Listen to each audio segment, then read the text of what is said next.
Vaccine ছাড়াও দেশি মুরগি পালন করা যায় এবং 12 মাস সুস্থ রাখা যায়। যেমন আগের কালে যে মা চাষিরা যে মুরগি পালন করছে তারা তো ভ্যাকসিন করে নাই, কোনো ঔষধ খাওয়ায় নাই, এত পরিমাণ ঔষধও ছিল না। আবার একটা জিনিস সত্য যে আগে এত পরিমাণ মুরগির অসুখও ছিল না। আর এখন যত ঔষধও বের হইছে, মুরগির অসুখও তেমন বের হইছে। 12 মাস মুরগি এখন অসুস্থ থাকে।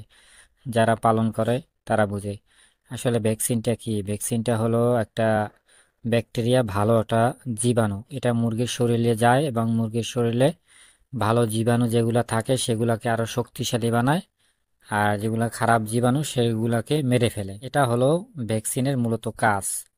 এখন এই ভ্যাকসিন কিভাবে কি দেবে, আমাদের গ্রামের গৃহিণী যারা আছে, মা চাচিরা, তারা কিন্তু জানে না কিভাবে সংরক্ষণ করতে হবে, কিভাবে আনতে হবে, কিভাবে রাখতে হবে, বা কতটুকু পরিমাণ দিতে হবে। যেমন বড় মুরগিকে আপনার দিতে হয় হলো রানের মাংসে 1 ml করে, আর ছোট মুরগিকে দিতে হয় খাইয়ে 1 ফোঁটা করে 1 চোখে, অথবা খাইয়ে দিতে হয়।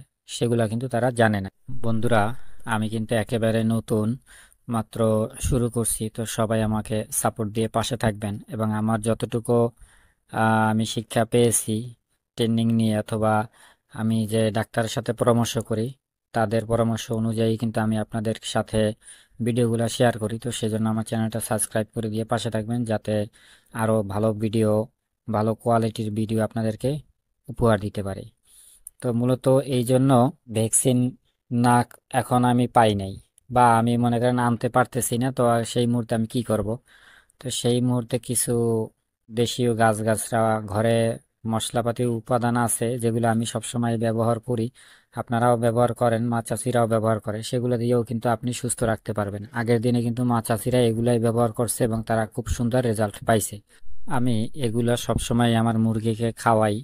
আমি ভ্যাকসিন করি, কারণ হলো আমার ভ্যাকসিন আনতে একটু সমস্যা হয়, আমাদের পশু হাসপাতাল অনেক দূরে। তো সেজন্য আমি এগুলা খাওয়াই এবং ভ্যাকসিনও আমি করি।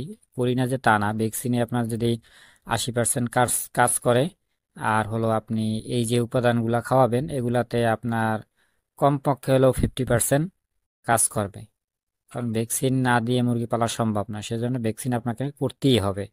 যখন আপনি ভ্যাকসিন হাতের নাগালে না পাবেন, তখন আপনি এগুলা দিয়ে ট্রাই করবেন, দেখবেন যে না, আপনার মুরগির গ্রোথ ভালো আছে, গ্রোথে কোনো সমস্যা নাই, মুরগি অসুস্থ হবে না। ছোট মুরগি, বড় মুরগি সবাইকে আপনি পেস্ট করে আর খাবারের সাথে মিশিয়ে আপনি খাওয়াতে পারবেন, অথবা ইচ্ছা করলে আপনি রস বানিয়ে একটা একটা ধরে খাওয়াতে পারবেন।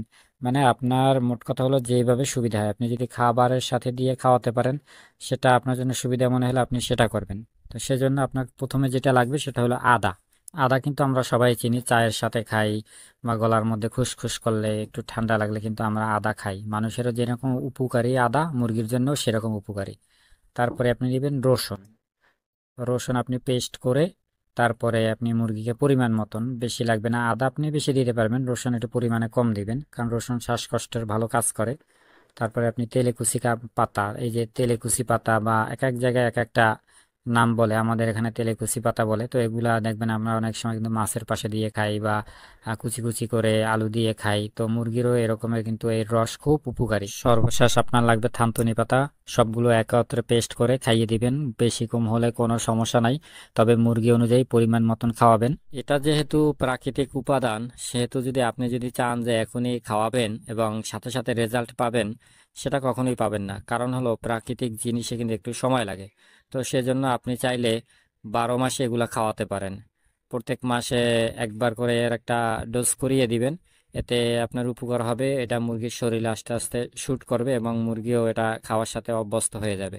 তো ঔষধ যেমন দ্রুত কাজ করে, এটা একটু কম কাজ করে, যেহেতু এটা আল্লাহর দেয়া রহমতের সৃষ্টি, প্রাকৃতিক খাবার। তো সেহেতু এগুলো আপনি সবসময় খাওয়াতে পারেন, কোনো ক্ষতি নেই। একটু বেশি হলে একটু কম হলে কোনো ক্ষতি নেই। সবাই ভালো থাকবেন, সবাই আমার জন্য দোয়া করবেন, আর লাইক কমেন্ট করতে ভুলবেন না, আপনাদের মতামত কমেন্ট করে যাবেন। সবাই ভালো থাকবেন। আসসালামু আলাইকুম।